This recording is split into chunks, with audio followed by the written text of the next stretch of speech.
Thank you very much, Songezo. So, colleagues, the first point I want to make is we want this work to continue. I wasn't sure when we came here, when we started this project, will there be appetite, will there be enthusiasm? And I think the one thing that I'm walking away is that yes, there's absolutely appetite for this work to continue. We've just started on a journey, so we are very, very keen.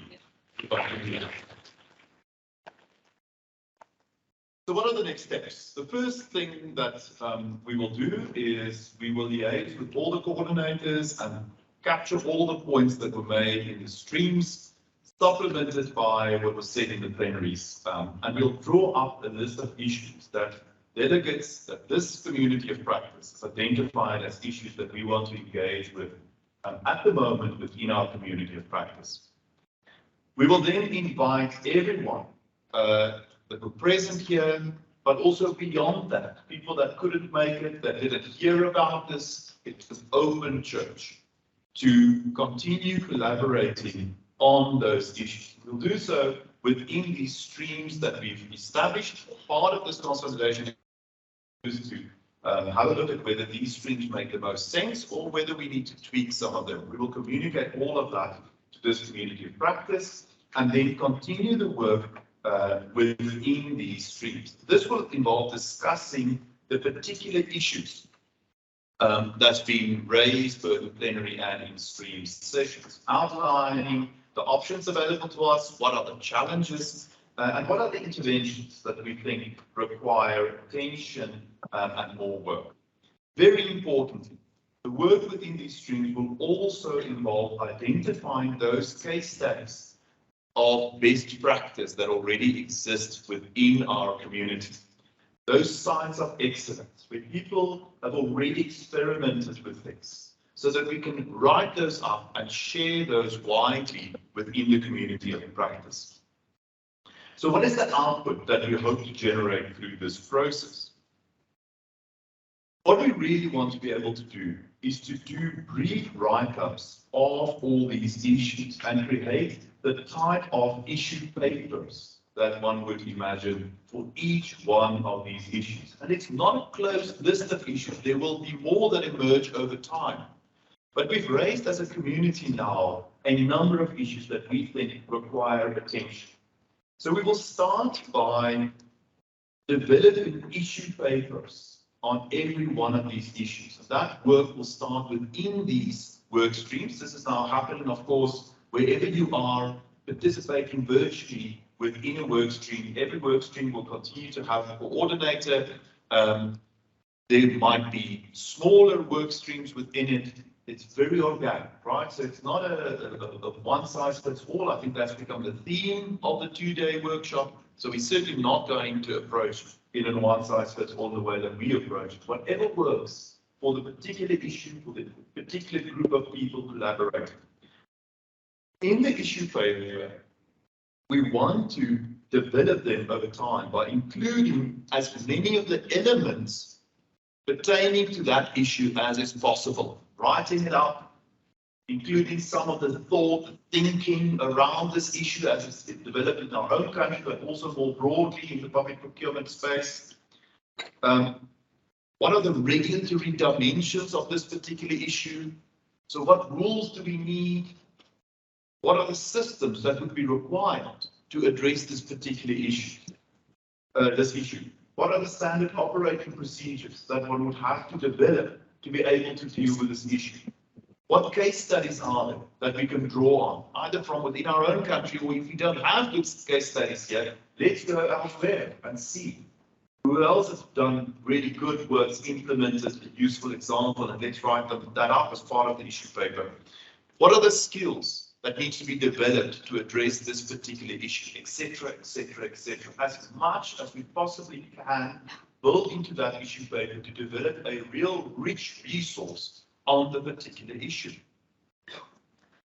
The coordinators will then bring all of those issues together, and we'll try and pull it together in a set of issue papers and try and integrate instruments as far as possible. So if there are instruments that are of the same nature that can be brought together, we'll try and do that amongst the coordinators. And then we will bring all of that back to the community of practice in another workshop like this one in June. We will very soon, now that we've seen that there's appetite for this, we'll very soon set a date for that June workshop. There's a strong likelihood that it might be at the same venue, but it will be again in Gauteng. Sorry to those Capetonians that tried to bend my arm to bring it down to the Cape, but the reality is that the most people are up here in Gauteng, so those of us from the south will come up here again, and we will reconvene as a community of practice. And we will share those issue papers, a set of outputs with everyone beforehand, and we'll spend another amount of time talking through all of those, refining them, highlighting gaps, identifying priorities, really just discussing on where have we come, where do we need to go there. And then we will start to disseminate those outputs as appropriate.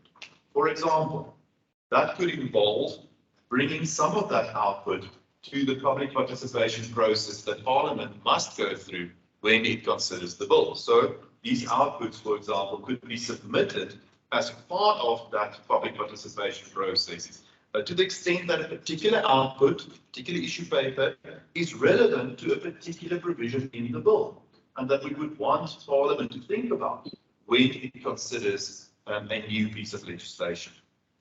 But perhaps more extensively, this body of work, this output, can really help National Treasury as it is now embarking on the process of crafting detailed regulations under a new statute to put a new regime in place. So we think that we can really assist in starting to develop much more detailed proposals on what should go into those regulations. The output can be used to craft implementing instruments like standard operating procedures. We might be able to come up with really good standard operating procedures on a particular matter, and we can write those up and share that within the community. Also, simply just sharing the case studies, writing them up, showing what worked, what didn't work, how did you get there, and really disseminating that quite widely within the community can be extremely useful so that people can see what lessons have been learned, so that we don't have to reinvent the wheel every time we face a particular issue. Across all of this, colleagues, the very important point is that all of this output will be the output of a community of practice. It will not be APLU's output. And that is critical for the standing of this output.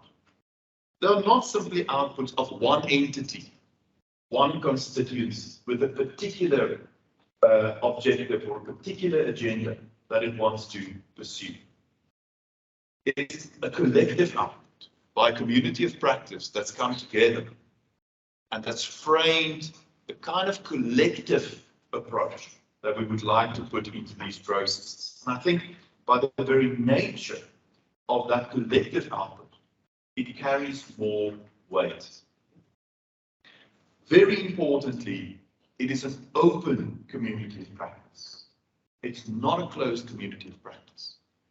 So even though you've now spent a lot of time with us, you've invested already in the time, I'm sorry to disappoint you to say that that didn't buy you an exclusive ticket in community of practice, because the door remains open for anyone else to join this community of practice. So if you've got other colleagues, friends, people you know that might be interested, that might bring value to our community of practice, please do invite them. Put them in touch with us. Tell them next time you need to be there, because it's an open community of practice. So in very brief, from my perspective, and I'm going to hand over to my colleague now, those are the immediate next steps and the kind of outputs that we hope to generate out of this to continue the work that we started. Shortly. Thank you. This is everything. That's fine. Okay, thank you, Hugh. So from my side, what I want to say is thank you so much for being with us. I think if you hadn't showed up here, it would have been quite embarrassing. So thank you for spending the time, the money, everything. We really, really appreciate it. I think when we started, our focus was we need to have South African voices, crafting South African solutions for South African procurement. Which is why here says this is not the African Procurement Law Unit. This is about you guys, the users, the end users, the beneficiaries, people with skin in the game. You are the real stakeholders. And we're so glad that you spent the time with us. I've learned so much from, the different sessions and all that. And we want to ensure that as much as possible, we push the door so that we get the South African procurement regime that we want, that works for us. And this is not about castigating any agency or anything, because our fundamental belief is everybody is doing their best, but there's always room to learn. There's always room for growth. So that's what we want. So as Hero has said, we can take this information, we'll feed it into the participatory process, we'll feed it into the process of crafting regulation, we feed it into whatever access we have in terms of implementation, training, everything, just so that we build a better system. I hope that as much as possible, you guys have networks with each other, because you are, as I said, the real stakeholders. So please take each other's numbers. We're still going to engage. We have your emails. We're sharing information, as you have said. Please share practices with us. If you come across something interesting or exciting that you're doing that is working, share it so we can share ideas, these ideas with everyone. For instance, our colleague from KZN told us about their bidders appeal, which I think is unique in South Africa. I think that's amazing. And I'm very asked her to present that to one of my classes. Speaking about my classes, you all have to register for our program.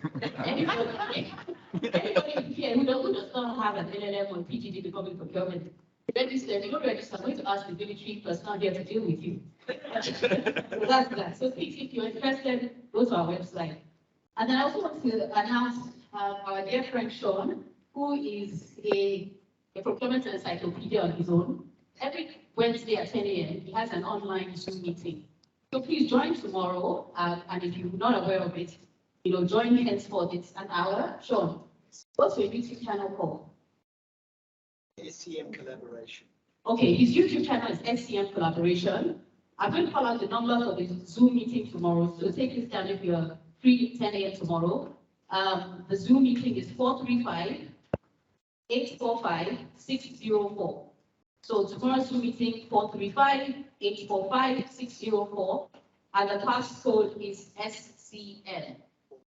All caps. So if you're interested in listening to that, so as Jim said, he brings a very wide range of speakers, but all focused on procurement, SCM issues, very enlightening. Sometimes if I'm trying to figure out something in South African procurement, I go to his YouTube page, and there's a recording on that issue. So from my side again, thank you, Nkosi, Sawubona. That's a fun, okay.